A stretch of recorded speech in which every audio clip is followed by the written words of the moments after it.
y ahí es donde ya me doy cuenta que pues, jugué más de 200 partidos o 150 partidos y sigue siendo jodido, sigue siendo pobre, ¿no? A mí me tocaron las mayores broncas campales, Así las es. más bravas, las más bonitas, porque te digo, era puro puñetazo.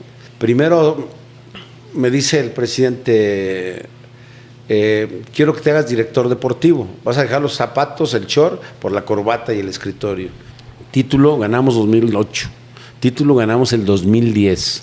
Luego viene la selección mexicana, que tengo la coincidencia de que invitan a Buse a la selección y invitan a Chepo. Sí. Yo con Buse, pues compadre, amigo, etcétera, y ahora trabajando con Chepo. Creces feliz, sí, porque creces a través de que las carencias te van uniendo y haciendo una mentalidad de más guerrero, de más retos por superar.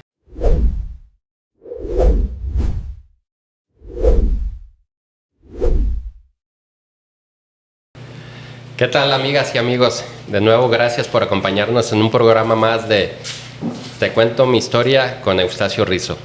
En esta ocasión nos encontramos en la ciudad de Zapopan, Jalisco, con un gran amigo, un hombre 100% competitivo y sin duda un histórico de Chivas. Profe, muchas gracias por su tiempo y gracias por recibirnos. No, bienvenidos, me da mucho gusto coincidir una vez más, Eustacio, con tu persona. Muchos momentos de coincidencia en lo profesional. Te felicito por tu trayectoria, por tus logros. Gracias, profe. Y bueno, pues uno que los conoce de cerca le da mucho gusto que triunfen los amigos. Sabe que el agradecimiento y el cariño es mutuo porque pues yo debo mucho a mi carrera a usted, que realmente me ayudó mucho y es parte también de lo padre de la vida y de contar nuestras historias. Digo, yo de niño era el equipo que admiraba, usted los admiraba y quién me iba a decir, ¿verdad? Que con los años no solo lo iba a conocer, iba a ser mi entrenador y después un gran amigo, profe. De verdad, le agradezco eso y muchas gracias también por contarnos su historia.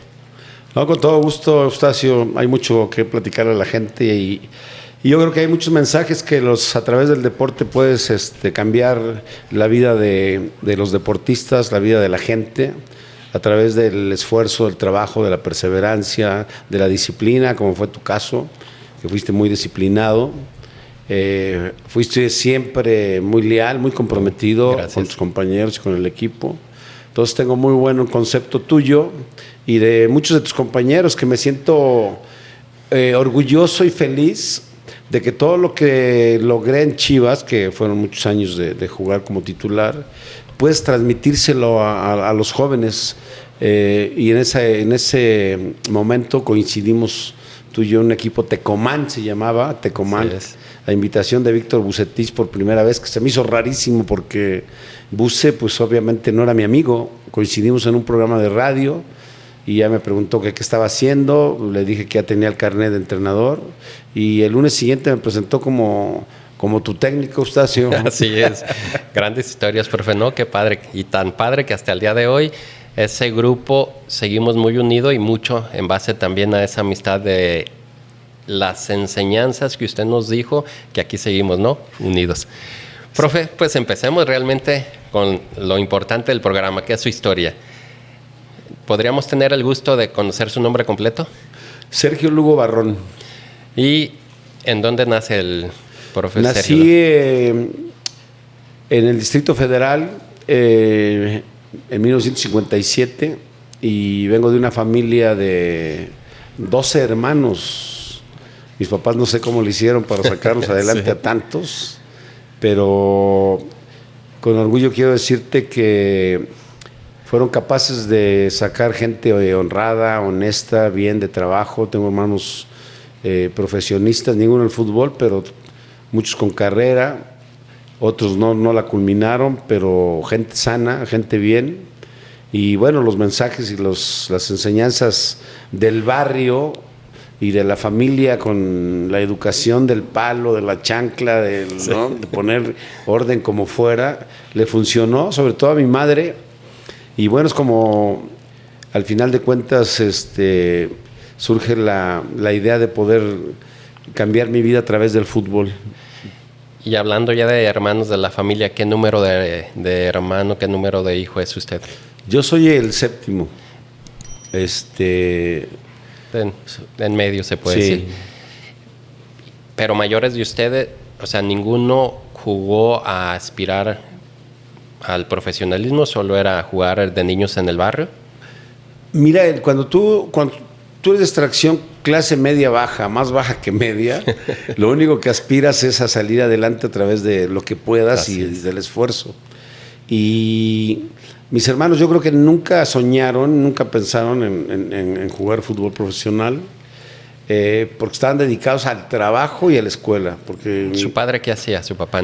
Era comerciante. Ok. Pero le iba más o menos, no fue muy destacado en el área. Mi mamá fue la destacada porque mi mamá logró concesión de lecherías y tiendas con Azupo y a través del esfuerzo se metió en muchas cosas que nos le permitieron generar dinero para sacar adelante a tantos hijos, obviamente con el apoyo de mi papá, y ya los mayores pues empezaron a colaborar, ¿no? Pero no eran sueldos altos, sobrevivíamos bien. Lo bonito de esto es que yo crecí con la cultura del esfuerzo, que es el camioncito. A los 10 años yo me iba en el camión a la primaria, por ejemplo, ¿no? Y ya que tocó el barrio y que se movía en camión, ¿qué barrio, en qué colonia era?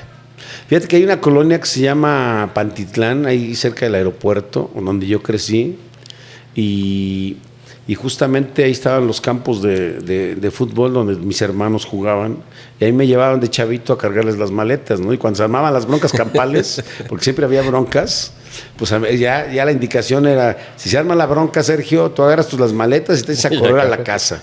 Entonces yo ya estaba como, ¿no? Sabíamos que el barrio era bravo. Pero en el barrio, en el DF, no hay broncas, profe, son tranquilos.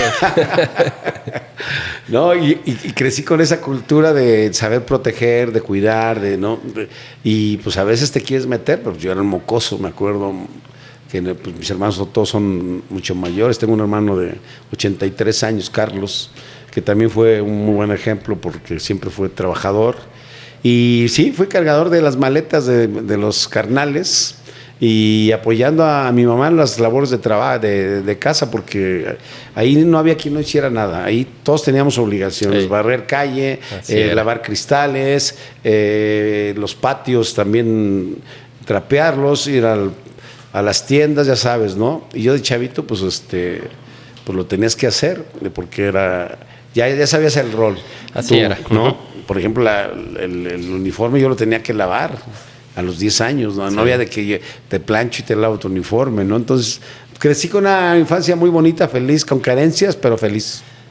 ¿Sabe en qué hospital nació? No, la verdad es que no. Si es que hubo hospital. Sí, es que hubo, sí, claro. No, me preguntaste.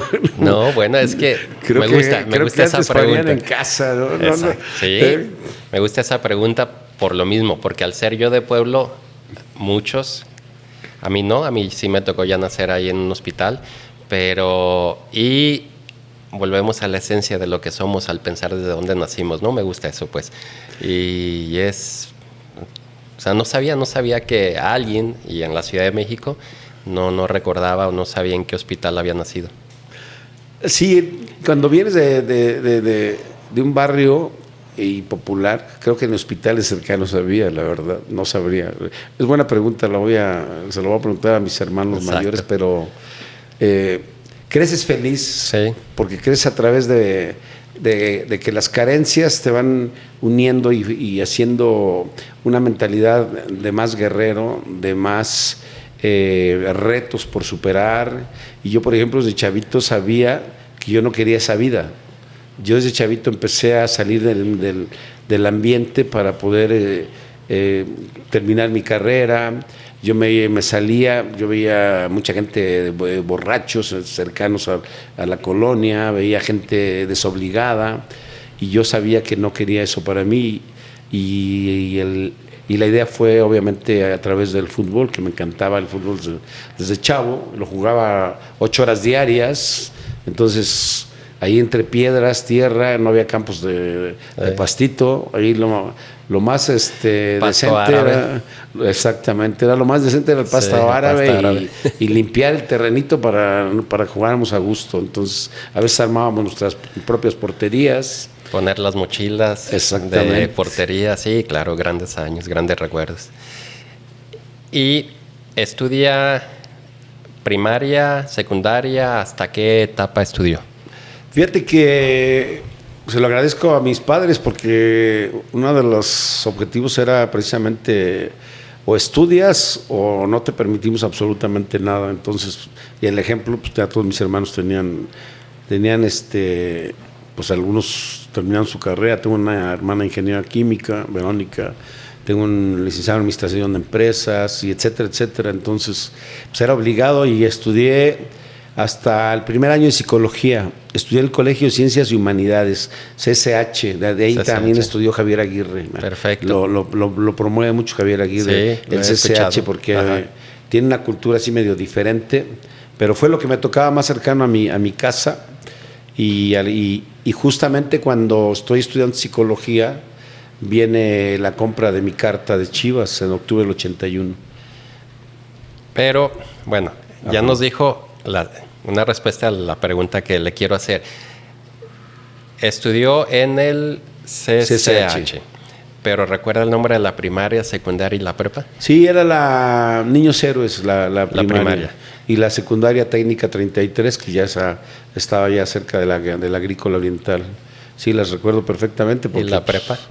La prepa fue el CCH. Esa ahí. Exacto, esa fue la prepa, 3 años. Y ahí lo que me gustó del CCH es que eras como autodidacta. O sea, a ti te decía el maestro, te toca este tema y tú lo desarrollabas con los alumnos y los alumnos te calificaban y al final ya el maestro decidía qué calificación te daba. Yo pasaba con suficiente, Eustacio. Yo estaba muy metido en el fútbol y pues yo nada más iba y cumplía y tenía muchos distractores, pero sí cumplía, sí pasaba. Alguna que otra la reprobé. Bueno. Pero del camino del objetivo de triunfar en el fútbol, ese nunca lo perdí. ¿Y en qué momento, primaria, secundaria, en qué momento fue cuando usted dijo, a qué edad? Dijo, yo quiero, ya no lo platicaba ahorita, salir de esta vida, mejorar, y creo que puede ser por medio del fútbol, además de que a todo el mundo pues, nos damos cuenta que le encantaba y finalmente fue su pasión el fútbol.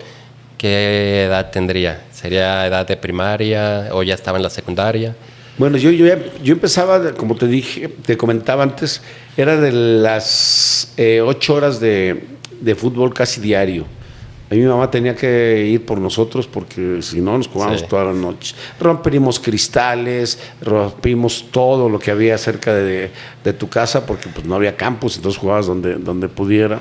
Entonces, entre las regañadas y demás, llegabas obviamente transpirado, sucio. Y con tantos hermanos, ¿no? También. Exacto. Sí, siempre hay con quien jugar. Entonces, ahí viene ya el momento en que yo, después de tanto jugar, obviamente aprendes a jugar bien. Y alguien me dijo un día, oye Sergio, pues vete a probar al Necaxa. Era en aquel entonces en la Ciudad Deportiva, que estaba como a 15 minutos de la colonia, y sí fui a probarme. ¿Qué edad tenía? Tendría unos 17, 18 años. Ok, ya quizás etapa de preparatoria. Sí, ya sí, cuando justamente estaba ahí, lo mencioné ahorita, que ya estaba ahí en el CCH, ¿verdad? Sí, justamente, incluso mi mamá y mi familia no creían que yo pudiera jugar fútbol, porque pues, estaban muy encasillados en el trabajo y en la escuela. Entonces decían, pues un chavo de barrio, un chavo que ves el ambiente y pues no le ves futuro a ninguno, ¿no? Dices, entonces van a casarse con las de aquí, van a trabajar en el mismo ambiente, etcétera. Pero yo rompí con ese estigma y empecé a leer mucho. Yo me acuerdo que desde chavito empecé a leer todos los libros de Ocmandino, o sea, que eran de superación personal. Y pues eso me motiva más, y más el balón. Mis hermanos me apoyaban, me compraban zapatitos de fútbol, el baloncito. Entonces esa fue mi inspiración, alejarme del vicio, de hacer un poco más disciplinado y seguir mi camino de llegando a la ciudad deportiva para probarme como jugador. Pero yo creo que influyó mucho también el que usted mismo se daba cuenta, se empezó a dar cuenta que sabía que tenía cualidades, que podía aspirar a jugar fútbol, y lo vieron sus hermanos también, yo creo, en eso, ¿no? Para apoyarlo. Sí, ellos fueron un factor muy importante, porque al llevarme a cargar maletas, a veces no había un jugador y me metían diciendo muy chavito. Incluso se armaron broncas por mí, porque yo estaba bien jovencito, de 14, 15 años, y jugaba con veteranos, y si algún veterano me pegaba, pues mi hermano me iba a defender, y siempre terminabas en broncas campales, pero pues eran bonitas porque era puro golpe, ¿no? Y no ahí había, quedaba, como decíamos, sí, ¿no? Exactamente. Entonces ellos me formaron en ese sentido, pero todo el mundo me veía condiciones porque me invitaban muchos equipos, sí. Algunos me daban una lana por jugar, a veces jugaba 2 o 3 partidos el fin de semana. Sí, a eso me refiero, hay ciertos factores, circunstancias y personas que como que le refrendan a uno la idea de que uno puede llegar, ¿no? De que uno puede jugar. O sea, mentalmente empieza uno también a hacerse la idea de que tiene uno las cualidades, ¿no? Fíjate que yo soy de la idea, y siempre la he aplicado incluso con mi familia, de que al final de cuentas los hijos van determinando en la medida de que tú vas formando la disciplina, el orden, la autoridad. Si tú dejas a tus hijos libres, sin límites, se convierte de repente en libertinaje, ¿no? Y yo tuve la fortuna de tener la autoridad siempre de mis hermanos y de mis papás, de que ahí prohibido llegar con un aliento alcohólico, prohibido un cigarro, prohibido llegar después de las 10, 11 de la noche. Y eso me ayudó porque yo nunca tomé. Yo ahora sí me tomo una copa de vino contigo, pero cerveza no tomo, no me gusta. El cigarro en mi vida lo probé. Entonces el fútbol terminó siendo una disciplina que no nada más me ayudó a realizarme más allá de lo que yo pensaba, ¿no? Porque si tú de chavito en el barrio, con carencias, zapato roto y no poder invitar a una niña al cine porque no te alcanzaba, ¿no? A mí me invitaban más las niñas que yo porque no traían ni un peso en la bolsa. Entonces, y muy agradecido, ¿no? Porque la gente me trató siempre claro. Bien, pero porque veían que yo era un chavo sano, ¿no? Sí, a eso me refiero, que todas esas circunstancias o habilidades que uno demuestra, creo que también ayuda a que las personas se fijen en uno. Y además de la ayuda, creo que no solo es la motivación, hasta le empujan a veces a uno de que vaya uno, como lo mencionaba ahorita, de que fuera a probarse a Necaxa. Aunque no lo tuviera fácil, fue a probarse, porque sentía que podía, me imagino, ¿no? Sí. Y los recorridos eran ir y venir en camión, como a todos nos tocó. Camioncito. ¿Y cómo le hacía económicamente para ir y venir? Mis hermanos y a veces me daban y mi mamá también me daban, pero lo mínimo, o sea, nada más te alcanzaba para el camión. ¿Cuánto costaba? 80 centavos, imagínate, costaba el camión, me acuerdo perfectamente. Sí, claro. Entonces agarrabas, te daban 2 pesos, 80 centavos del de ida y el de regreso. Lo bueno que solo tenía que tomar uno de ida y otro de regreso. Sí, no, y caminar, porque tomaba el que va por toda la calzada Zaragoza, y haz de cuenta que está la avenida 8 acá, y luego está la ciudad de Deportes. Entonces yo me bajaba en la estación Pantitlán, y ahí tenías que cruzar caminar unos 15 minutos. Pues no te quedaba otra, o lo hacías o no entrenabas, ¿no? Porque no había más. Pero lo recuerdo pues con gusto, porque ese fue uno de los motores para crecer, ¿no? Va a pruebas, lo ven, se queda. Sí, tuve la fortuna. Fíjate que el fútbol se me dio sin grandes complicaciones, y yo sabía que le gustaba a la gente cómo jugaba yo, porque luego pues me aceptaron, me registraron, y jugué mi primer partido con la reserva profesional del Atlético en un lugar X, y hasta la semana siguiente ya me tocó el Estadio Azteca jugar, imagínate, para un chavo de barrio. Pero me confundí un poquito ahí. Mencionó anteriormente el nombre Necaxa, sí, y ahora Atlético Español. Sí, porque cambió. Yo llego al Necaxa y luego se convierte en Atlético Español. y luego yo juego en Atlético Español 3 años, y justo cuando vengo a Chivas, otra vez vuelven a ponerle estaba Ricardo de León de técnico, me acuerdo, un técnico uruguayo muy famoso, y vuelven a ponerle Necaxa otra vez. O sea, ese cambio me tocó a mí en el 78, 79, y luego en el 81 que regresa el Necaxa. Entonces, era diferente, lo sé y lo entiendo, pero también estaría muy padre que nos lo platicara. Era diferente el fútbol antes. No pasaba uno por tercera división, por segunda, o lo que es ahora sub-17. O sea, usted fue a pruebas a Necaxa, sí, con una edad para jugar en reservas, sí, profesionales. Correcto. Sí, fue una... Lo que pasa es que me pasó como tu debut. O sea, haz de cuenta que llegaste, Eustacio, no te metí al técnico, llegué y dije, bueno, Eustacio tiene muchas condiciones físicas, técnicas, tácticas para triunfar. Te pregunté cómo juegas, dónde juegas, y estabas jugando. Pasó lo mismo conmigo. Entonces yo llego y me vieron, les gustó, y me registraron luego, y al final de cuentas termino siendo titular de las reservas. Y ya viene mi debut en 3 meses, 4 meses. Debuté muy rápido. ¿Siempre en la posición de lateral? No, fíjate que yo toda mi vida jugué como un volante mixto y a veces hasta de 10, imagínate. Okay. Entonces, pero hay una historia de que un día íbamos a jugar contra un equipo uruguayo y José Antonio Roca como que no confiaba mucho en su lateral derecho. Y me dijo, oye, Sergio, ¿has jugado en la defensa? Pues no, pero era guerrero. Pues lo guerrero lo sacas del origen. Sí. O sea, no te quedas, o luchas o te quedas. Y le dije, sí juego. Y me tocó un extremo, porque antes las posiciones eran mucho más fijas. Sí. A mí me tocó marcar a Miguel Ángel Gamboa. Los chavos no lo conocen, pero Gamboa era un seleccionado chileno y extremo izquierdo que yo lo admiraba. Sí, claro. Y me tocó marcarlo. Y a Chaplin Ceballos, y te puedo decir, Eladio Vera, y muchos que eran verdaderos extremos con mucha calidad que venían a México. Y me fue muy bien, y a partir de ahí pues nunca más me sacaron del equipo. Eso ya hablando ya en primera división, sí. Pero en reservas, ¿quién es el que lo debuta en reservas? ¿Quién era el entrenador? ¿Lo recuerdas? Sí, estaba, le llamaban el Niño García, me parece. Sí, estuve con el señor Marín un poquito antes, pero le dieron la reserva a él y debuté, la verdad, rápido.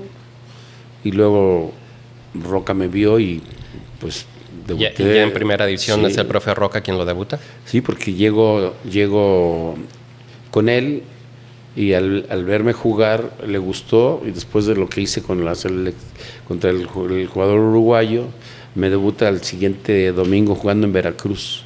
Y ahí comienza ya mi vida, cambia al 150. Realmente estuve en el proceso poco tiempo. ¿Recuerda, en reservas ya ganaba algo, ya tenía un sueldo? Sí, te daban una ayuda económica, nada destacado. ¿Recuerda siempre la cantidad, a los chavos, ¿no? Siempre a los chavos sí, claro. Se les paga muy mal hecho, por cierto, porque cuando te ven futuro, cuando tienes condiciones y cuando tienes necesidad económica, yo creo que es la obligación moral de los directivos apoyar esos proyectos para que crezcan de una manera más integral, sin carencias, ¿no? Es mi opinión hoy en día. Pero en ese entonces, pues, ¿qué te iban a apoyar? Yo jugaba en primera división ya y seguía en el metro, sí. Y seguía en el camión. Por eso mi pregunta, digo, porque todos tenemos esos recuerdos y esas vivencias de que creo que a todos nos tocó pasarlo. Hay excepciones, muy pocas excepciones en el fútbol de quienes económicamente estuvieron cómodos, ¿no? Desde un principio. Cierto. Pero por eso mi pregunta, porque siempre se me viene a la cabeza que los que somos ya papás, nuestros hijos piensan, o las generaciones nuevas piensan que el hecho de jugar fútbol en primera división ya era andar en coche, ya era la gran vida, ¿no? Seguíamos viajando en camión o en este caso metro, y por eso mi pregunta, no sé si recuerda cuánto era quizás esa ayuda económica, primero en reservas. Exactamente no, pero yo lo que te digo es que sí te alcanzaba ya para cuando menos un lonchecito por ahí en el metro. Porque mi alimentación era esa, déjame decirte. Sí, eso Llegó un momento de mi carrera que yo íbamos al seminario menor de Acoxpa a entrenar, pues ya me quedaba mucho más lejos. Sí. Agarraba un camión al Metro Pantitlán, del Metro Pantitlán a Tasqueña y luego otro camión para el seminario de Acoxpa. Entonces, sí era muy pesado, pues, el puro camino mínimo sí. Era 1 hora, a veces 1 hora y media, pero tenías que desayunar algo y en México se utiliza mucho el famoso licuado con huevos. Entonces, haz de cuenta que los puestos esquineros, ahí afuera del metro, pues ahí pedía un licuado y le ponías huevo, ¿no? Y a veces una torta, como sí. Le llaman, ¿no? Acá son lonches, pero era una torta de jamón, de chorizo, de no sé qué. Pues ahí te la ibas librando, el claro. Hambre te va, comes sí. Lo que puedes, ¿no? Entonces, pues me tocó toda esa parte, pero ya tenía un cierto apoyo, ¿no? Ya cuando sube al primer equipo, no sé si así le llamaban también en aquel tiempo, pero ya pues cuando empieza a jugar a primera edición, me imagino le mejoran ya también la ayuda económica. No sé si ya era bajo contrato también, ya con un sueldo fijo y todo, ya en primera división. Sí me hicieron un contrato, pero muy bajo, y pues obviamente cuando estás chavo y eres de barrio y no sabes valorar tú mismo tu trabajo ni pelearte por un sueldo, porque pues el sueño era jugar fútbol. Así es. El dinero era lo menos importante dentro de lo que yo buscaba, y al final terminó siendo una consecuencia el dinero de lo que bien realizas, y sigo pensando lo mismo, que cuando tú te enfocas en realizarte, por consecuencia viene toda la parte externa que con beneficios, ¿no? Si lo haces bien, obviamente. Y en este caso así fue, porque empecé a ganar premios, ya tuve un sueldo creo que de 4,500 pesos y jugué creo que 2 años en Atlético, y ahí es donde ya me doy cuenta que pues, jugué más de 200 partidos o 150 partidos y sigue siendo jodido, sigue siendo pobre, ¿no? Y al final de cuentas viene la recompensa, porque Chivas se fija en mí y ahí viene un cambio sumamente importante en todos los sentidos, porque pues a mí se me ocurrió decirle, o me pagan $1 millón o no voy. Es que hasta en eso va creciendo uno, ¿no? No solo en fútbol, la vida también lo hace uno madurar y crecer y aprender a cobrar también. Entonces claro. Ahí sí ya dije, bueno, a ver, todas las figuras ganan tanto dinero, yo si Chivas quiere que vaya, yo voy a cobrar $1 millón y 50,000 pesos mensuales, de ganar 4,500. Entonces, con 22 años de edad, me dicen que sí, Eustacio. O sea, yo no lo creía. Decía, esto no puede ser cierto. Me vine con mi maletita Garcís, mis zapatos Garcís, no había más. Era lo que había, sí. Y me acuerdo que el secretario técnico de Chivas fue por mí al aeropuerto, me llevó a firmar el contrato, y don Alfonso Cuevas Calvillo, que en paz descanse, extraordinario presidente, me dice, pues mañana pasas por tu cheque. Yo dije, caray, ¿no? Y fíjate, ellos me rentaron una casa que el club pagaba 10,000 pesos en Ciudad del Sol, y cuando paso al día siguiente, me dan mi cheque. Pues imagínate, por un chavo de 21, 22 años que no ha tenido nada en su vida, nada, de no invitar a nadie. Las novias pagaban todo, porque yo no pagaba nada, porque no tenía. Y pues mi familia, pues ¿qué vas a hacer? O sea, ¿quieres que te lo invertamos acá? Y no sé qué. Te voy a decir para qué me alcanzó ese $1 millón. Compré una casa en Ciudad del Sol, la misma que pagaba el club. O sea, me daba los 10,000, hasta hoy lo sabe la gente, hoy voy a ventanear. Qué bueno. El club pagaba 10,000 pesos por la casa. Entonces el dueño era Chiva y me dijo, oye Sergio, pues quédate con la casa, ¿no? Pues ¿cuánto quiere? Pues que $1 millón. Le dije, pues está bien, le doy 500 ahorita, pero el club no le dije, para que siguiera pagando por supuesto, ¿no? Y seguía pagando la casa. Entonces me quedé con 500 y se los fui pagando con el sueldo, los 50 que me daban ya de sueldo. Entonces, a los 22 años, pues ya tenía mi casa propia. Obviamente, como chavo medio güey, me fui y me compré un buen carro. No te digo cuál, pero fue una de las tonterías que hice muchas, por cierto. Pero ya tenía mi casa, tenía mi carrito, y pues vivía bien en Ciudad del Sol. Y esa casa la conservo. Esa casa me da Sí, ahorita, nos estaba platicando. ahorita me da una rentita mensual. Y esas son las bendiciones del fútbol como premio, como recompensa, pero atrás de todo lo que estamos, de lo que estamos viendo, pues el esfuerzo, que es lo que vale, el trabajo, el esfuerzo, la disciplina, el tener carencias, el pasar hambre, comerte un lonche, el jugar ¿no? con zapatos rotos, no tener para lo elemental, ¿no? Y aguantarse de muchas cosas. Por ejemplo, también cuando empieza uno ya con relaciones, como dice usted, de novias. Y hablando de novias, recuerdo una muy buena anécdota que alguna vez nos platicó por ahí, que estábamos conviviendo, comiendo algo, tomándonos un vino. No sé si nos la pudiera platicar, no sé, también no recuerdo cuando nos la platicó, si por el fútbol ya conocía a Alfredo y a Luis Fernando Tena, o fue por esta anécdota que no sé si nos la pueda platicar, que los conoció. Sí, cómo no. Fue una historia muy padre porque Fernando Tena era mi compañero en Atlético. Él jugaba de central y yo de lateral derecho. Okay. Entonces ahí nos hicimos grandes amigos. Y Poncho Portugal, que en paz descanse, hacía los análisis tácticos de los partidos en la casa de Fernando. Entonces yo conozco a Ceci Tena, la hermana, y empezamos a salir.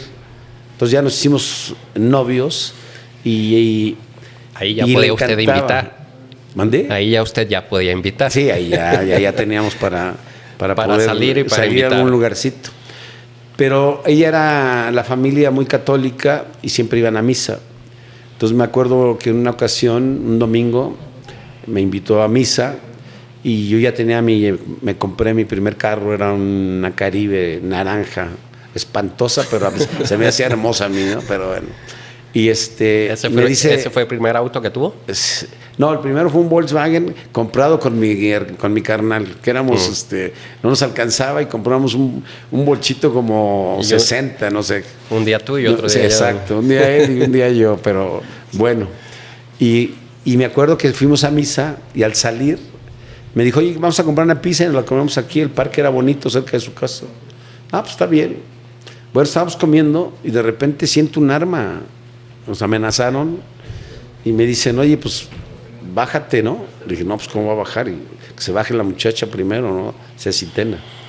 Y me decía, no, si no te bajas te va a meter un balazo, que no sé qué. Le dije, no, pues no me voy a bajar hasta que no la bajes a ella.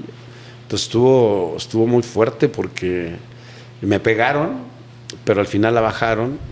Y ya yo les decía, llévate el carro, llévate lo que quieras, pero sí, pues yo déjanos en paz.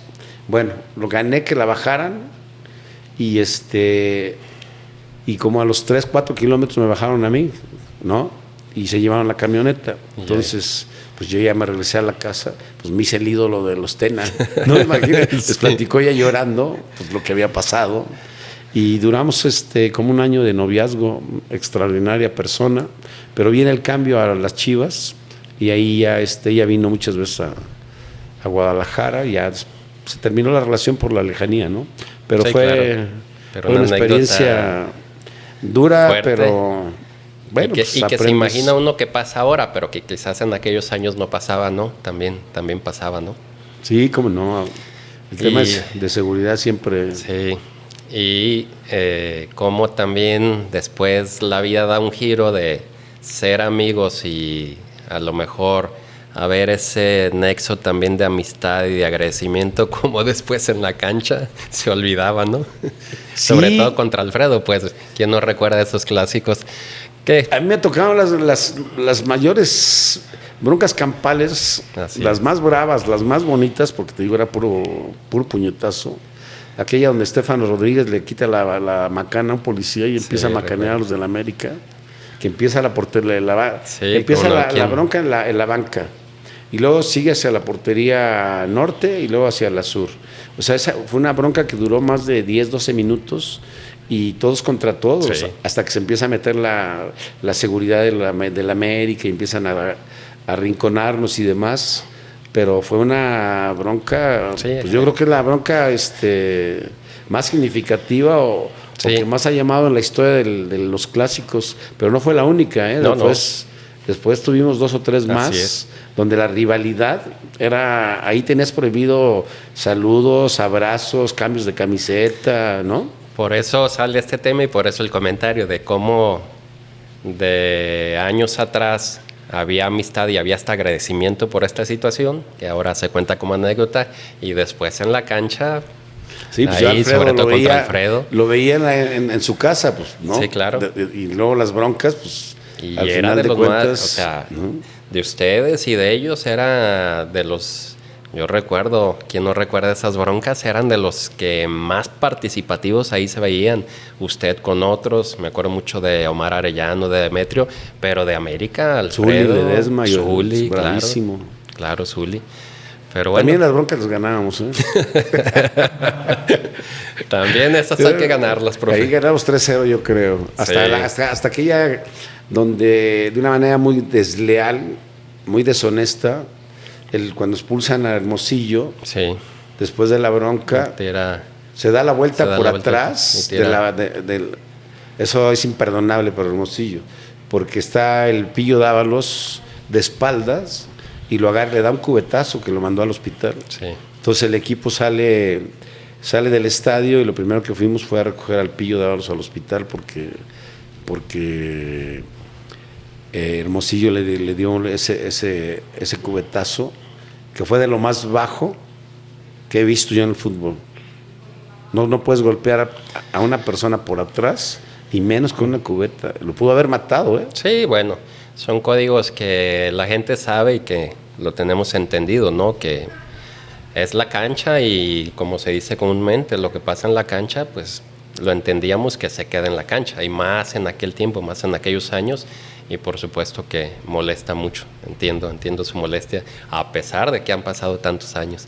Sí, pero bueno, volviendo al tema de hace rato mencionaba de cuando viene a Chivas, del equipo que era, las figuras que había.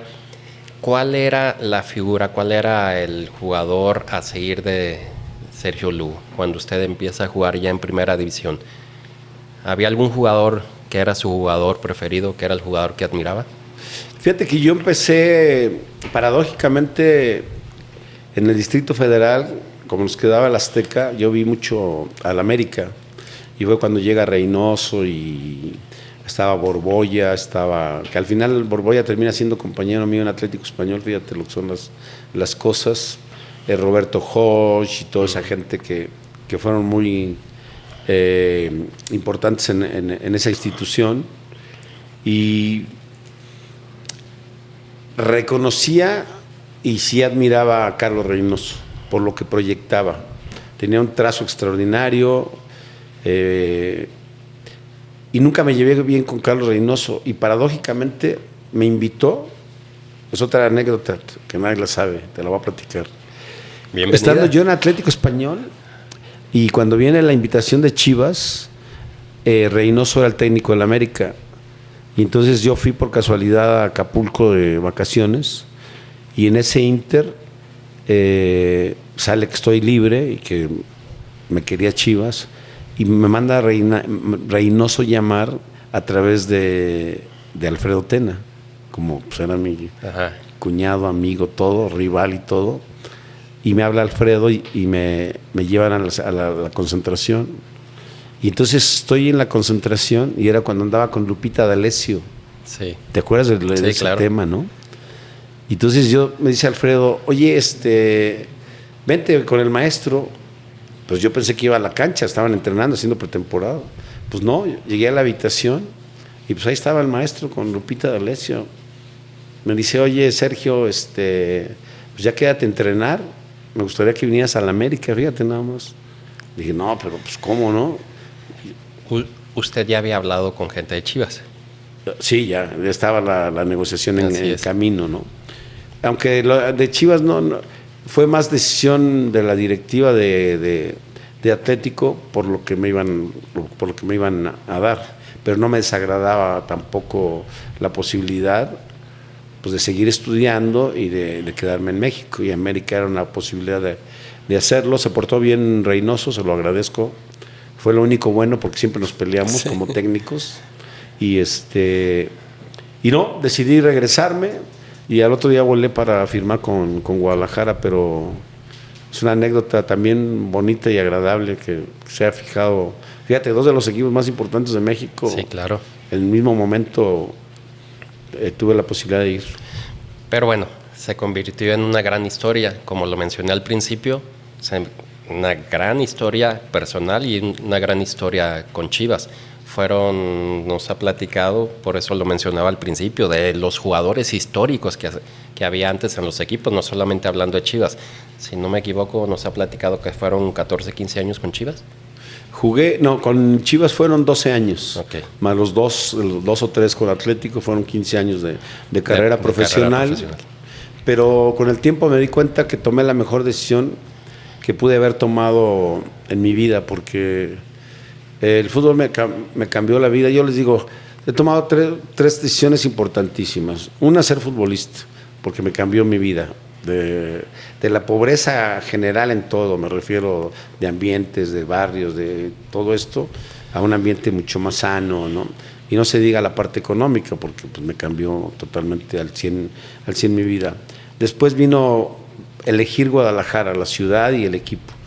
Yo no me arrepiento y lo volvería a hacer porque he sido muy agradecido porque la gente me sigue tratando como si jugara todavía. O sea, yo me sorprendo de la atención que tiene conmigo la afición, súper agradecido. Y una de las más importantes es haberme casado con quien me casé, Luz Estela Montejo, tapatía, que tenemos 3 hijas, tengo 2 nietas y pues mi vida ya gira alrededor de ellas, ¿no? Entonces, sí, me ha ido, gracias a Dios, bien en todos los sentidos, Eustacio. No hay más que agradecerle a Dios cada mañana y cuando se pueda ir a la iglesia, decírselo directamente, ¿no? Por las bendiciones que nos ha dado de salud, de éxito, y etcétera, etcétera, ¿no? Sí, sin duda, profesor. Y al estar en Chivas vinieron, obviamente, momentos grandiosos en lo personal y como equipo, que fue, obviamente, viene usted a Chivas, ya se había hecho de un nombre y ya se había ganado un puesto, pero es pelear, no solo hacerse titular, sino año con año ser titular. Y vienen, ¿cuántos campeonatos le tocaron en Chivas, profe? Fíjate que no fue fácil porque cuando yo llego, Chivas atravesaba un muy mal momento. Estoy hablando del octubre del 81, el equipo estaba dentro de los peores equipos en cuanto a temas de cociente ahora, ¿no? O de descenso. Tenía un ambiente donde había gente muy sana, pero había 2 o 3 que eran demasiado vagos. Sí. O sea, y me tocó convivir con todos, pero ahí me di cuenta de que gracias a la educación, gracias a la formación que tuviste, no te absorbe lo negativo, lo malo. Entonces mi camino siempre fue eso y me peleé muchas veces, hasta golpes con 1 o 2 de mis compañeros, sí, por lo que hacían, ¿no? Entonces, y también llegó Alberto Guerra, llegaron nuevos compañeros y la etapa más bonita pues es cuando llegó el maestro Benjamín Galindo, Wendy Mendizábal, que el equipo fue una década de grandes resultados. Pero cuando usted llega a Chivas, ¿quién era el técnico? Y me imagino que es el que lo pide también. El que me trae, y se lo agradezco siempre, es Diego Mercado. Claro. Me trató muy bien y me dijo, en ese inter de que no me registraba Atlético porque yo pedía mucho dinero, de que dejé de entrenar, etcétera, etcétera, llego a Guadalajara y Diego Mercado me dijo, pues juegas el domingo. Le dije, no, pues tengo que ser honesto, no puedo porque he dejado casi un mes sin entrenar de una manera formal.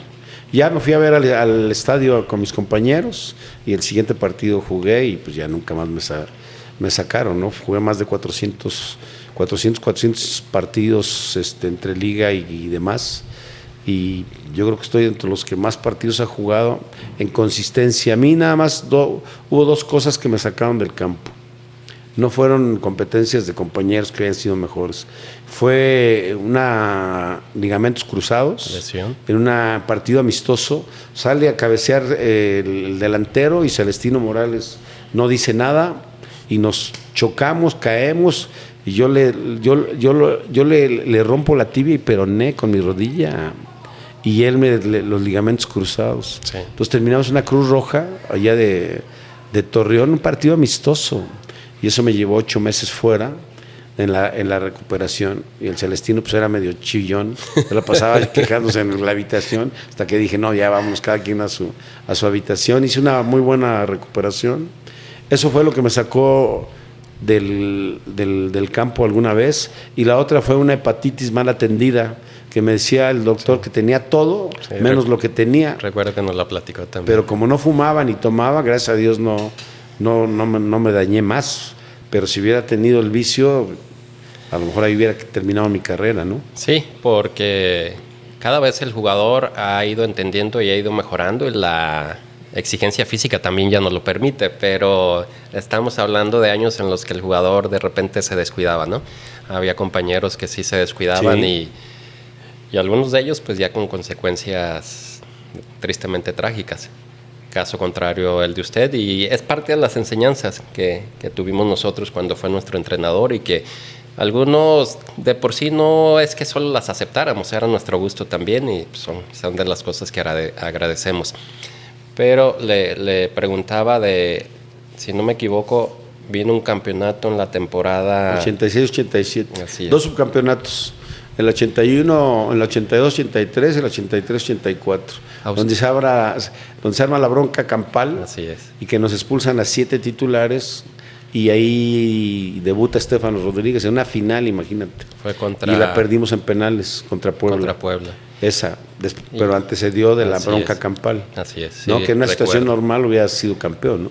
Sí, recuerdo. Y hablando de Puebla, ¿a usted le tocó el accidente aquel también muy triste en el que fallece?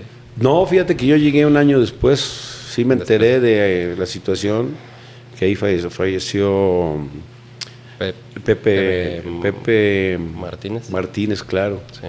Y obviamente me tocó convivir con uno que estuvo muy cerca de él, que es Hugo Díaz, que salió muy lastimado de ese accidente, y cuentan la historia muy triste, ¿no? Pero sí, desgraciadamente fue un accidente fatal, muy duro para todos, para Chivas y para la afición y demás.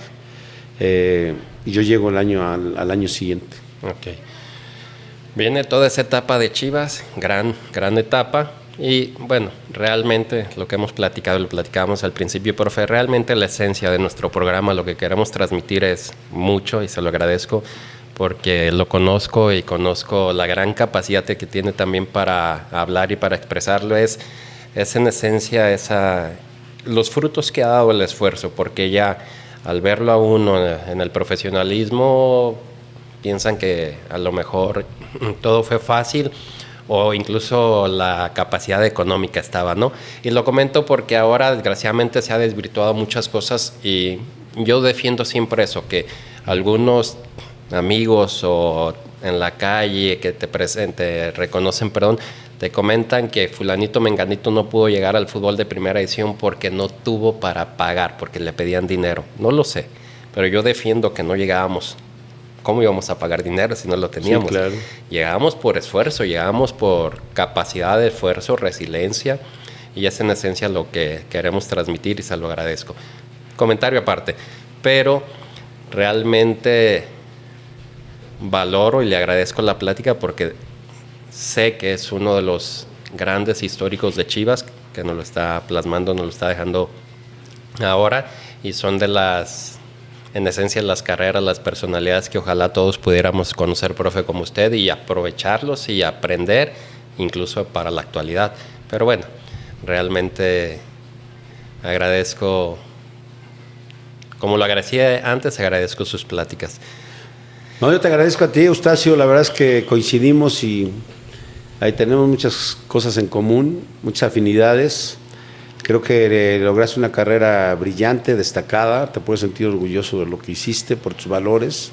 No nada más el Eustacio Rizzo que la gente conoce como profesional, yo te conozco como persona y eres una extraordinaria persona. Gracias, profe.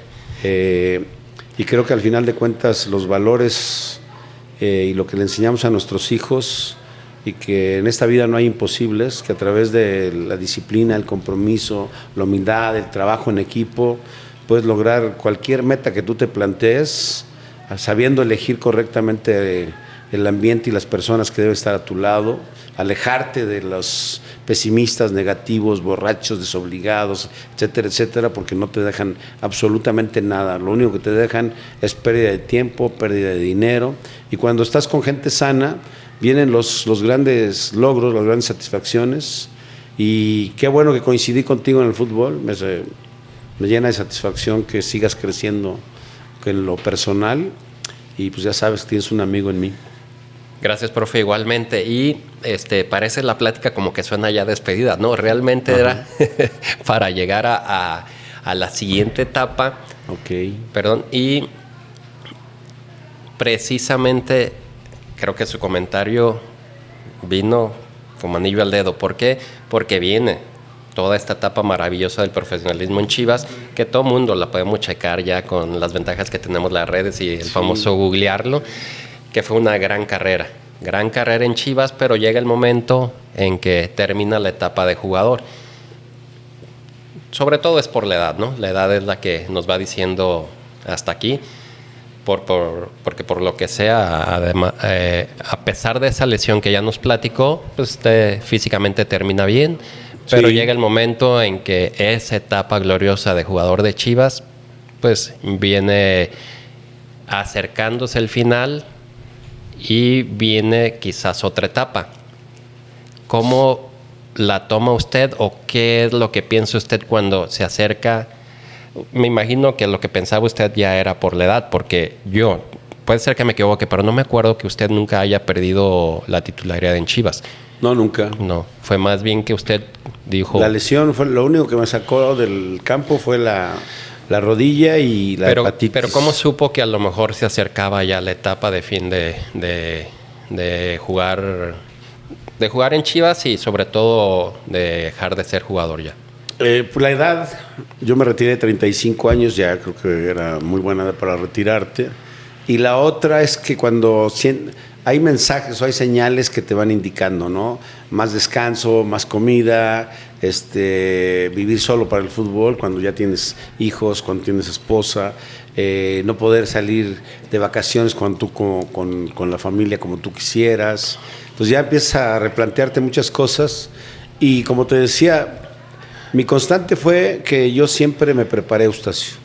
Entonces cuando yo coincido con Vucetich, que soy muy afortunado porque primero me dice el presidente, quiero que te hagas director deportivo, vas a dejar los zapatos, el short, por la corbata y el escritorio. ¿Cómo la ves? Y te vamos a dar, creo que eran 25,000 pesos, no me acuerdo, ¿no? ¿Qué directivo, profe, perdón? ¿Qué directivo? Aurelio Martínez. Ah, Aurelio. Y okay. Una directiva maravillosa, excelentes personas. Y yo dije, pues suena bastante bien. Y entonces al día siguiente, pues yo ya me retiro contra el América aquí, que la despedida estuvo maravillosa por parte de la afición. Al día siguiente ya tenía ahí una oficina para trabajar como director deportivo, hacer cosas que nunca había hecho, pero que me sirvieron para el desarrollo, teniendo ya el curso de entrenador, que lo hice en Los Tecos. O sea, yo como jugador hice el curso, entonces ya era técnico y me estaba retirando como futbolista, ¿no? Qué bueno que lo comenta. Se me viene una pregunta ahí. ¿Cómo era el curso? ¿Era igual que es ahora? ¿Era estudiarlo? Sí, tenías que estar en el aula 2 veces por semana, más de 4 o 5 horas. Comenzabas después de la hora de la comida y terminabas a las 8 de la noche. Había teoría, práctica y todo, ¿no? Estaba comandado fíjate, paradójicamente estaba Diego Mercado otra vez en mi vida. Un gran hombre, gran persona conmigo.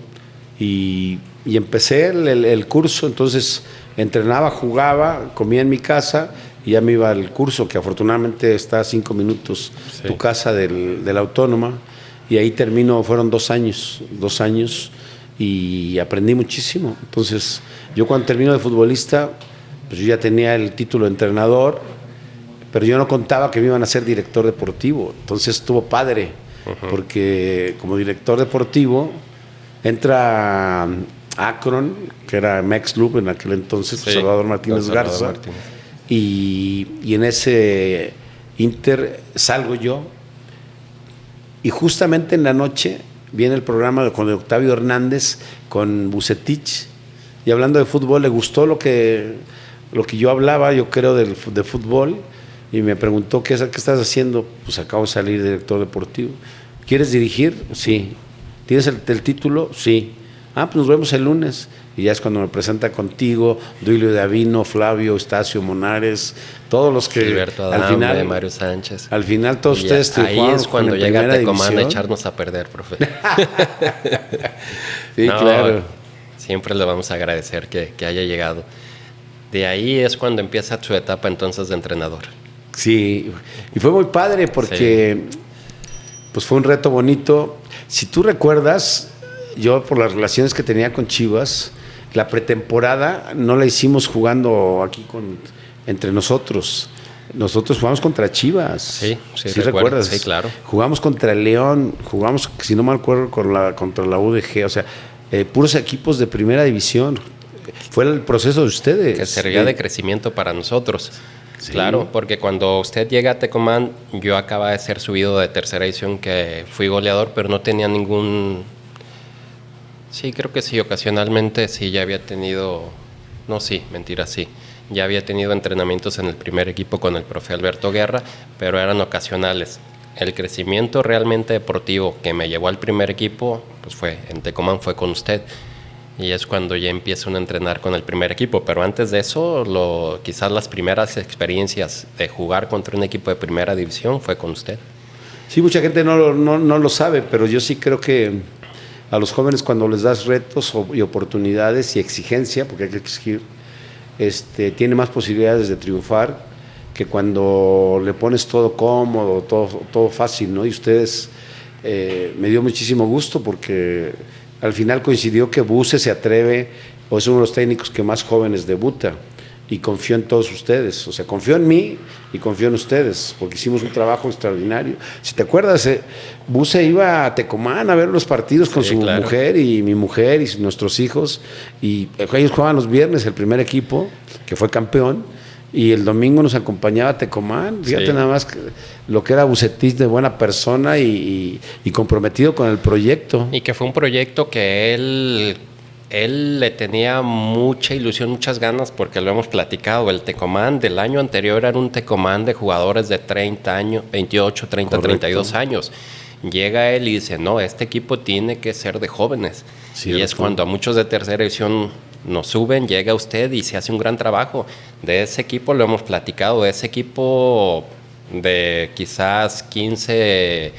porque muchos venían del primer equipo a jugar con Tecomán, quizás éramos 15 de base, yo creo que 11 o 12 lo hemos platicado, debutamos o llegamos a primera división, obviamente por el trabajo de usted y esa visión, ese seguimiento también que le daba el profe Víctor arriba. Y que ustedes tenían cualidades, ¿no? Ustedes tenían virtudes, ustedes eran chavos muy sanos. ¿Te acuerdas las historias de cuando fuimos a la tratoría a comer, por ejemplo, o cuando mandé a hacer un uniforme totalmente azul que no tenía nada que ver con Tecos porque no nos daban ropa? Y yo de rebeldía me puse a... Otra de las cosas que el profe nos enseñó a comer bien, a viajar bien, a empezar a escoger también buena ropa, pero en especial varios restaurantes conocimos por usted, por esa presión que hacía la directiva y nos mejoró mucho en ropa y en viajes. Yo no sé cómo no me corrieron, andaba de rebelde yo. Porque quizás lo veían bien, lo está mencionando usted ahorita, lo veían bien para crecimiento de los jóvenes y creo que le dieron ese respaldo desde el primer equipo al profe Víctor de confiar en él, trabajar con jóvenes y apoyar a los jóvenes y pues, ese equipo... Prácticamente ese equipo de Tecomán, después que ustedes salen con el profe Bracamonte, si no me equivoco, era el equipo de primera división ya. Cierto. Yo de uno de mis mejores trabajos o de más alegría y satisfacción fue la de ustedes, porque ves todo el desarrollo, el crecimiento de los futuros cracks del fútbol mexicano y pues te das cuenta que con disciplina, con trabajo... con orientación, con buena comida, ¿no? Etcétera, sí se pueden lograr las cosas. Y yo creo que Tecos me atrevo a decirlo, es el año que más dinero ganó. Si tú recuerdas, a Duilio creo que lo vendió en 4 o 5 millones de dólares cuando tenía 17 años. ¿No? Bueno, con 17 años estaba jugando con nosotros en Tecomán, ya había sido seleccionado y todo, pero sí tuvo un gran crecimiento en Tecos y después lo vendieron muy bien a América. Desconozco en qué cantidad, pero sí, Duilio saldría a América quizás ya de unos muy joven todavía, sí, pero quizás unos 22, 23 años. ¿Tú cuánto dinero le diste a ganar a Tecos? Sí, también me vendieron bien. Y así sí, te puedo mencionar a muchos otros que... Sí, claro. Que Tecos, ustedes fueron un éxito tremendo. No lo cuenta la gente porque ni lo saben, pero ustedes fueron una inversión que les reditó en lo deportivo, en lo económico, en la imagen. En ese entonces ningún equipo formaba como ustedes. Ustedes salieron 8 primera división seguramente. Sí, algún día lo platicábamos y creo que fuimos 12 de ese Tecomán, fuimos 12 que llegamos a primera división. Y varios conjuntos y factores que se juntaron, ¿no? Sí. Por ejemplo, que se conocieron ustedes, como nos lo está platicando el profe Víctor y usted.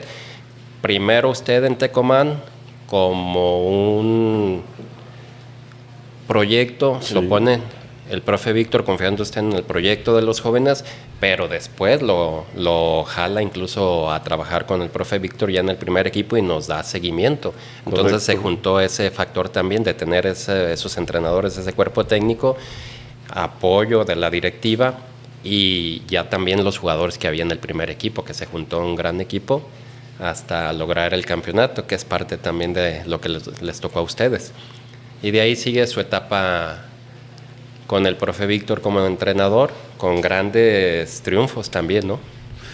Sí, fíjate que analizándolo hoy en día, creo que la toma de decisiones que vas teniendo en la vida al final determina dónde estás al final.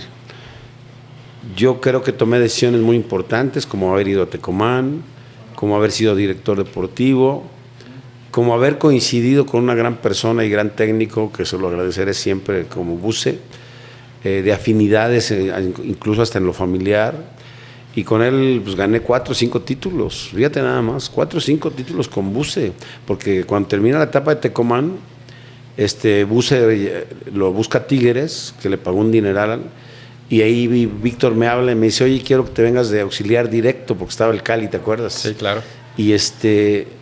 Y pues yo sorprendido dije, pues hasta gratis voy, porque pues, mi tema era 35 años, pues yo quería seguir creciendo. Y él me apoyó muchísimo, Víctor. Pero se fueron los años con logros y más logros, y ganabas allá, ganabas acá, te ibas a vivir a un lado, te ibas a vivir a otro. Y después hay una pausa y aparece Chepo de la Torre en mi vida, que pues, compañero de Athletic, de Chivas, pero me dice, oye, me están ofreciendo Toluca. Y le dije, oye, pues déjame decirle a Buse, ¿no? Por respeto a Buse. Y me dijo, no te preocupes, ya hablé con él. Dice que me presta tu carta. Yo sí había adelantado. Y me la cuenta a Chepo y me la cuenta a Buse, que por cierto comí con Chepo el otro día. Y lo mismo, o sea, Chepo, vamos, y me dice, ¿cuánto ganas? Le dije, pues tanto. Y nunca había pasado en mi vida, con todo respeto para Buse, ¿no? Pero nunca me había pasado en mi vida, de que le dije, pues gano 100 pesos, por decirte, ¿no? Me dice, Chepo, espérame, ahorita te regreso la llamada. Entonces me habla como a la hora y me dice, pues en lugar de ganar 100, vas a ganar 140, güey. Yo sorprendido firmo, ¿no? Porque todas las negociaciones eran de 100, pide 100, no, hay 70, hay 60, quedas en 80 siempre, te bajan, siempre. Y Chepo me dice, no, pues vas a ganar 100 y tantos. No, yo dije, caray. Entonces, desde ahí dices, fíjate el liderazgo, cómo la gente te empieza a respetar y admirar en base a tus acciones. Chepo me dijo, te di a ganar más dinero. Yo desde que entré, mi familia ama a Chepo. ¿Por qué? Porque siempre me dio mi lugar y siempre me trató bien. Me dijo, Sergio, tú te vas a encargar de esta parte del Toluca, nadie te va a interrumpir, este es tu trabajo. Y lo cumplió. Título ganamos 2008, título ganamos el 2010, luego viene la selección mexicana, que tengo la coincidencia de que invitan a Buse a la selección y invitan a Chepo. Sí. Yo con Buse, pues compadre, amigo, etcétera, y ahora trabajando con Chepo. Entonces Buse hace una declaración de que si él es el técnico, me va a invitar a mí de auxiliar. Entonces al día siguiente, pues allá en Metepec, todo el mundo quería entrevistarme a mí por lo que dijo Buse. Sí, Yo obviamente me escondí, yo les dije que no sabía nada, y estaba trabajando con Chepo, Sí, entonces sí. pero no fui ni con uno ni con el otro, porque le dan la selección a Chepo, y Chepo me dice, oye, pues nos vamos a la selección, ¿o qué opinas? Y ahí entra don Valentín Díez, el dueño de Toluca, y como habíamos sido dos años campeones, dice, no, pues no se pueden ir todos, el proyecto está espectacular, el avión Calderón había salido extraordinario jugador, le sacamos al Conejito Brizuela, la base de Ciña, Cristante, Pablo da Silva, un equipazo, Mancilla, que es nuestro amigo, tú ya conviviste con él, y me dice, no, pues te quedas tú de técnico, Sergio. No, pues ¿cómo? Y le digo a Chepo, oye, me está diciendo, pero pues yo me vine contigo, me voy contigo a selección. Me dijo Chepo, no, pues tú decídelo. Y ya don Valentín me habló y me dijo, creo que te debes quedar, te voy a aumentar tanto, vas a tener todo el respaldo. Sí, buena idea, seguir ¿no? con el proyecto, seguir con la misma línea. Ajá. Y seguimos con el proyecto, pero justo antes de iniciar el torneo, Tigres hace un ofrecimiento por Mancilla de más de $10 millones. Era mi 9.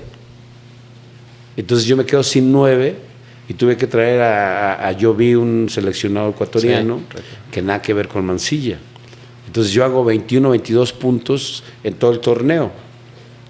Le gané a Tigres en su casa con Ferretti, le metí 5 a Querétaro con aquel técnico que fue campeón con León, no me acuerdo, el uruguayo, Matosas. Entonces, pero al final, por un puntito no califiqué y de ahí salgo. Pero puros retos, puras satisfacciones, puros logros, y agradecidísimo por los amigos, por los triunfos, por la gente que coincidió conmigo, que me ayudó muchísimo. Chepo me ayudó mucho, agradecido. Víctor me ayudó mucho, súper agradecido. Mi mujer, que me ha sido siempre solidaria, siempre entregada, cuidado su hogar, los amigos que me ha dado el fútbol. Entonces, no hay más que agradecer esta vida y a Dios por todo lo que nos da. Eustacio, tenemos salud. ¿Qué más? Así es, profesor. Y tocando ya el tema familiar, que ahora sí, para dejarlo descansar y llegar a la etapa final, es actualmente lo que nos platica que hace, ¿no? Ya terminó, más bien hay una pausa en esa etapa profesional, que fueron grandes éxitos, grandes años como futbolista profesional, después una etapa muy triunfadora con el profe Víctor, de varios años y varios campeonatos, Chepo, después usted en lo individual, y decide parar o tener una pausa en el trabajo profesional. Es pregunta, profe, ¿ha decidido parar o es solo una pausa? Mira, la realidad es que no ha habido ofrecimientos interesantes o algo que valga la pena como para seguir en el fútbol profesional. Como te mencionaba, si juegas desde los 8 años hasta los 35 y sigues otros 35 ligado al fútbol, tienes adicción al fútbol. Entonces yo lo sigo viendo, sigo analizando. Me invitaron a un club privado que se llama San Javier. Me dan un sueldo mensual por nada más dirigir los miércoles y jueves. Me divierto, dirijo chavos, les transmito todo lo que les transmití a los de Tecomán: valores, disciplina, esfuerzo, cómo deben jugar, y me gusta porque no estoy en la ociosidad. Así es. Tengo actividad que hacer, me gusta esto que estoy haciendo contigo, me gusta que me invitan mucho a Televisa y a medios de comunicación para dar opiniones, y sobre todo pues lo que más disfruto es lo que me reclaman mis hijas, porque me dicen: papá, no nos faltó nada, pero no tuviste presencia. ¿Por qué? Pues tenía que ir a Tigres, tenía que ir a Cruz Azul, a León, a Puebla, y pues las hijas crecieron acá con su madre. Sí, que entonces, es parte de la vida del entrenador, ¿no? Y los hijos a veces no entienden que alguien tiene que proveer, y pues obviamente estás perdiendo pues el desarrollo de tus hijos. La parte más bonita del crecimiento, de las aventuras, de cómo van los hijos, te lo vas perdiendo, y no ¿no? es tan fácil moverlos de ciudad a donde usted se va moviendo por trabajo, porque pues, por la edad también de sus hijas ya estaban en escuela, ya tienen a lo mejor alguna otra actividad, entonces es la parte un poquito complicada del tema profesional con el tema familiar, ¿no? Yo lo intenté llevarme a mis hijas y a la familia cuando nos llevó Tigres, coincidimos ahí las familias, la de Busa y la mía. Okay. Y me acuerdo que como empezaba el torneo, vivimos en la fiesta americana de San Pedro con los hijos. Todos los hijos se iban desayunaban y de ahí partían a la escuela, pero duramos creo que 6 meses. Entonces los hijos perdieron un año, mis hijas, de escuela. Perdimos después la renta porque habíamos cambiado una casa. Ese fue el primer intento de seguir juntos como familia. El segundo intento fue con Cruz Azul, que vamos y fuimos campeones de Copa. Le ganamos a Toros Neza de Enrique Mesa, allá en la cooperativa, me acuerdo, traía al Mohamed y a toda esa gente. Y también nos echaron y otro año perdido. Y a mis hijas no les gustaba el estar cambiando de ciudad, perdiendo a sus amigas, perdiendo su casa y demás. Y a partir de ahí ya nunca más salieron con nosotros la familia. A Querétaro nos fuimos solos, por ejemplo, y hacia otras ciudades. Y volviendo al tema del fútbol, profe, ¿cree usted que esa pausa que tiene usted como técnico mexicano, un técnico tan exitoso, en la parte de auxiliar y en la parte también técnica, ya como encargado de equipos, es porque hace falta que los federativos crean más en el jugador mexicano, pero también en el técnico mexicano? No estoy en contra del extranjero, usted y yo hemos convivido con muchos extranjeros de gran calidad, pero en su justa medianía, ¿no? De que sea justo el número para que crezca tanto el futbolista mexicano como el entrenador mexicano. Mira, yo creo que los directivos están devaluando el fútbol mexicano en todos los sentidos, incluyendo a los técnicos y a los jugadores mexicanos. Yo creo que con el tema del no ascenso y el descenso han perjudicado a una generación importantísima de jugadores que no tienen la posibilidad de crecer y desarrollarse porque tienen 7 extranjeros que pueden alinear en tu equipo. Entonces, esa es una falta de respeto a los jóvenes, al fútbol profesional, a los técnicos mexicanos, porque lo primero que dicen es que el técnico mexicano no se prepara. Yo les preguntaría, yo trabajé con Chepo y con Buse, uno de los que más metodología le ha metido al fútbol mexicano, porque Chepo invierte en cámaras, invierte en libros y demás para poderlos llevar todos a los jugadores, en metodologías de entrenamiento, y la prensa, ignorante en muchos aspectos, se le hace fácil. Es que fulano Pedro no se preparó, es que fulano no se actualizó. O sea, piensan que porque les hablan raro. Así es. Está una escuela ahorita de entrenadores argentinos que ha sido un desastre total. Hablemos de Gago, ahora Milito, Almeida es el único que triunfó y que se cuece aparte. Mis respetos para Almeida. Pero fuera de ahí han traído técnicos muy malos, pero aparte dejan tu negocio, salen por la puerta de atrás y mañana lo invita a otro equipo, Necaxa, Gago. O sea, increíble. No nos respetamos, Eustacio, como cultura. O sea, así es. Más increíble. Respeto al deporte, más respeto a los entrenadores, más respeto al fútbol. Y la capacidad que hay, profe. Claro. La capacidad que hay en los jóvenes futbolistas mexicanos y la capacidad que hay en los técnicos mexicanos también. Y eso que usted me menciona, somos gente de fútbol y claro, afortunadamente con grandes amigos y nos seguimos reuniendo. Y no solo usted me lo comenta, o sea, diferentes amigos que han estado en diferentes clubes, no solo... Y por supuesto, yo no soy de los que generalizo y no se puede generalizar, pero ha mencionado algunos casos que sí se pueden personalizar y en este caso no es solo argentinos, pues vienen de otros países que compañeros, amigos que fuimos compañeros, que les ha tocado platicar en clubes, me comentan lo mismo de otros técnicos o de otras corrientes de escuela que vienen de otros países y les abren las puertas y son un desastre al final de cuentas. Y el futbolista mexicano y el técnico mexicano está en pausa. Y termino diciendo, y lo tengo comprobado con usted porque nos lo ha platicado, sabemos de sus viajes como de estos otros equipos que siguen preparándose. Nos ha platicado de sus viajes a Europa, a Sudamérica, siguen preparándose. Porque desgraciadamente somos un país de conquista todavía. Lo de los espejitos españoles sigue funcionando, ahora son argentinos. Porque te venden verso, te venden rollo y la gente se los compra porque hablan diferente. Aunque no tengan resultados. Yo me reúno con un grupo de amigos todos los lunes, que tú los conoces, ya te invité un día. Está Chepo de la Torre, 3 títulos, director de selección nacional, sin chamba. Está Benjamín Galindo, que obviamente por su lesión ya no puede, pero tiene 2 títulos. El Travieso Guzmán tiene 1 o 2 títulos. Está Pepe Cardoso, que creo que no tiene título, pero su trayectoria lo avala más que nadie. Entonces estoy hablando de gente. La última reunión, yo creo que en esa reunión había mínimo 8 títulos de técnicos mexicanos, Eustacio. Así es, profe. Ahora analiza cuántos técnicos extranjeros han ganado los últimos 10, 12 años algo en México. A excepción de Almeida, que te digo que me parece muy buen técnico, porque como coincido contigo, no puedes generalizar de que todos son malos, ¿no? Pero no puedes ser tan manichista.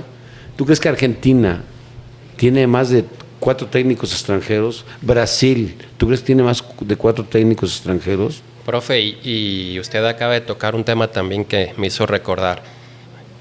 Es algo que yo siempre expreso y que lo hemos platicado también. ¿Por qué no aprendemos las cosas buenas de los países que hacen las cosas bien en lo que a lo mejor queremos mejorar? En este caso, hablando de fútbol, lo acaba de mencionar. Sudamérica y Europa hacen las cosas muy bien. ¿Por qué no aprendemos lo que hacen bien? Desde las categorías de segunda, tercera fuerza que no están condicionadas a edad. Hay ascenso y descenso, el número de extranjeros y en especial el número de los técnicos de los equipos. Yo creo que estamos hablando de un porcentaje de casi el 90% en estos países que mencionó, que los técnicos son nacionales. Correcto. Fácil, un 80% sí. Sí, coincido contigo. ¿Por qué no hacerlo aquí? ¿Por qué no aprenderlo? ¿Por qué no aprender lo que se hace bien y llevarlo a cabo aquí? Yo creo que hay una incapacidad y un aspecto monetario que maneja el fútbol mexicano. Más allá de los valores deportivos, en la parte económica está manejando a nuestros dirigentes por encima del desarrollo de todos los jóvenes y de equipos verdaderamente protagonistas. Oye, Eustacio, ¿cuántos equipos tú consideras que están para el título? De los 18 equipos, ¿cuántos son candidatos al título que puedan estar entre los 4 o 5 lugares? Y yo te puedo mencionar 10 que están en la mediocridad total. ¿Estás de acuerdo? Sí, claro. Sí. Y si los mencionas, vamos a coincidir. Sí. Sí, porque además esa amistad que hemos dicho todo el programa, pues nos ha hecho que cotidianamente nos juntemos desde cascarear, comer, platicar y vamos a coincidir, lo hemos platicado. O sea, aparte de Toluca, Tigres, Monterrey, América Cruz Azul. Y Cruz Azul, punto. Ahí van a ser Toluca. Toluca. Van a ser los, de ahí va a salir el campeón. Pero hay 8 que no se mencionan, que Santos, Atlas, ve los cocientes. O sea, el cociente se mide de los partidos ganados y los puntos logrados. Ese es el cociente. Y tú te das cuenta que equipos como Puebla, como Santos, Puebla es el peor de todos. Sigue Santos, sigue San Luis, sigue Atlas mismo. Entonces, te menciono, por la mediocridad del no descenso, están promoviendo que el torneo se haga de liga de expansión. Sí. Y tienes 4 o 6 equipos de primera división. Los demás, yo te aseguro que Puebla compite con el Tepatitlán. Sí. Querétaro compite con la UDG. Y no creo que haya ahí diferencia de 5-0, te lo firmo. ¿Por qué? Porque no les importa, porque con un jugador que vendan, pagan la penalización por malos, por el cociente. Sí, es increíble esa, ¿no? Sí. Y eso nada más pasa en México, Eustacio. Esa situación y otras, profe, y otras que deberíamos cambiar a hacer lo que hacen bien los países, hablando específicamente de fútbol, como lo estamos haciendo ahorita. ¿Por qué no aprender lo que hacen o lo que les han lo que hacen bien, lo que ha trabajado bien en algún país y les ha funcionado bien, de acuerdo a nuestras cualidades como mexicanos, como el futbolista mexicano, de acuerdo a la idiosincrasia, de acuerdo a nuestras posibilidades como país, tanto físicas como económicas? ¿Por qué no aprenderlo y hacerlo bien en nuestro país? Ya lo dijo usted, nos está ganando más la parte monetaria, pero es un periodo, es un proyecto visto a muy corto plazo. El complejo de la Malinche, ¿no? Sí. De que somos todos los extranjeros mejor que lo nacional. Sí, desgraciadamente. Y nuestros directivos lo agarran como parte de su bandera, porque no hacen ningún beneficio para el deporte. Me tocó ver el partido del Inter de Miami, la final del League Cup, contra el Seattle Sounders. Oye, no sabes lo admirable del diseño y planificación y elección de jugadores que hizo el Seattle. Yo te aseguro que ahorita ningún equipo mexicano le gana al Seattle. ¿Por qué? Por planeación, porque tienen un muy buen técnico, por la elección correcta de sus jugadores. Está el argentino que viene del Lanús, el número 10, Vega, que yo quedé sorprendido gratamente. El costo fue de $7 millones de dólares. 7 millones. Si tú ves la nómina del Miami con la del Seattle, nada que ver. Uno está acá y ganó con mucha autoridad. Sí. Ganó con mucha autoridad.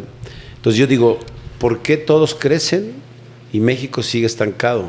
Nos tocó dirigir la selección mexicana previo al Mundial 2014 con Buse. En el diseño, cuando estás a ver a quién vamos a convocar, 2 centros delanteros, 2 centrales, etcétera, estaba en ese momento Chicharito, Oribe Peralta y creo que nada más. Pero no había un tercero. Así es. Hoy lo hemos platicado, exacto. ¿Hoy sigue lo mismo o no, Eustacio? Y dentro de 5 años, profe, si seguimos igual, ¿quién va a estar? ¿Qué 9, qué 10 vamos a tener? Claro. Sí, claro, lo hemos platicado. No es lamentable que no tengas 3 opciones. Y ya que tocó el tema de Estados Unidos, por tocar un tema de cómo trabaja la MLS, ¿qué hacen con sus jóvenes destacados? Van para Europa. Claro. Se están formando en Europa. A algunos los clubes les ofrecen un sueldo, les ofrecen un contrato, y a otros no. La misma liga les dice, no te preocupes, yo me encargo de la parte económica. ¿Qué es lo que buscan? Crecimiento. No están viendo un proyecto de sacar mucho dinero, no están viendo un proyecto económico, porque primero ven el proyecto deportivo, que al final de cuentas les va a hacer ganar en lo económico. Pero acá no lo hacemos. Y lo tenemos de ejemplo aquí, de nuestros vecinos, y muchas otras cosas, como lo platicábamos de Sudamérica, de Europa, que se puede aprender. Y creo que se puede llevar a cabo en nuestro país, de acuerdo a nuestras condiciones. Yo le agregaría algo más. Fíjate, por ejemplo, ya para ser propositivos, ¿no? Para dejar alguna idea, ¿por qué no invitar a Vucetich de director deportivo de cualquier equipo, Chivas, Cruz Azul, que tú me digas, con toda la autoridad que tiene y el bagaje como técnico, a Enrique Mesa, al mismo Chepo? Bueno, Chepo está todavía para dirigir, pero toda esa gente que tiene logros, trayectorias, que son probados, fíjate lo que le podrían aportar. Están en otros países, incluso, ¿no? Miguel Herrera, Luis Fernando Tena. Claro, qué pena. El mejor logro deportivo que tiene México fue con Flaco Tena. Y está dirigiendo un equipo de Guatemala, porque acá no lo invitan. O sea, sí, es que ha hecho una gran pareja ahí con Chava Reyes, hijo. Es correcto. Entonces, otro técnico mexicano. Y la otra es, a ver, ¿por qué el famoso VAR no pones a alguien como tú, Eustacio Rizzo, que jugaste 13, 15 años? ¿Me explico? Sí. Porque el árbitro se apegan a un reglamento, a una lectura, pero no saben la sensibilidad de cuándo hay intención o no, porque nunca lo jugaron. Yo digo, Eustacio Rizzo, invítalo de asesor de VAR, que esté en el VAR para dar una opinión, la gente de fútbol. ¿Me explico? Sí.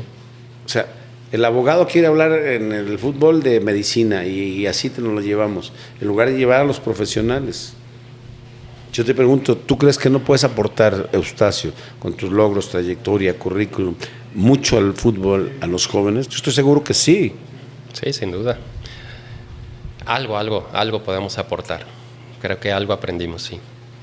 Entonces yo creo que tenemos que, qué bueno que abriste este espacio para que la gente lo vea, reflexione, de que los jóvenes, así como tu hijo, necesitan asesorías, apoyos, exigencia, disciplina, autoridad para que tengan éxito y que no los chavos no se pierdan, que sepan las reglas del éxito.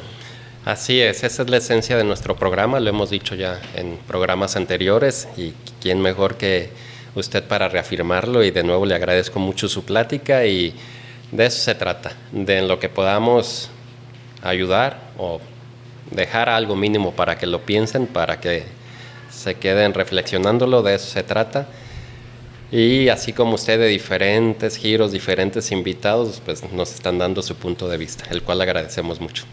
Y ahora sí, profe, creo que se ha extendido bastante la plática, muy agradable, así como le he agradecido mucho desde que lo conocí, sus enseñanzas y todo. De nuevo, ahora sí le agradezco esta gran plática que tuvimos. No, yo te felicito, Eustacio, ya lo mencioné, por tu trayectoria, por tu decencia. En este nuevo proyecto sé que te va a ir muy bien, ya sabes, cuentas conmigo. Gracias. Y sí, hay que quedarnos con lo bonito y maravilloso que nos da el fútbol, que nos cambió la vida, nos dio salud, nos dio familia, nos dio un bienestar económico. Entonces, sin el duda, fútbol trae muchas bendiciones. Sin duda, ser agradecidos y seguir talachándole en la vida, profe, y seguir siendo agradecidos. Muchas gracias, profe. Muchas gracias. Muchas gracias por su plática, gran plática, muy amena. No, gracias a ustedes. Gracias. Y a tu equipo de trabajo, incluyendo a tu hijo, sí, Marcel. Por aquí andan ayudándome, echando a andar este nuevo proyecto, como usted lo menciona. Gracias. De nuevo, gracias a ustedes, amigos, amigas, por vernos. Terminamos en esta gran plática con el profe Sergio Lugo. Y como siempre les digo, nos vemos en el siguiente capítulo. Muchas gracias. Hasta luego. Gracias.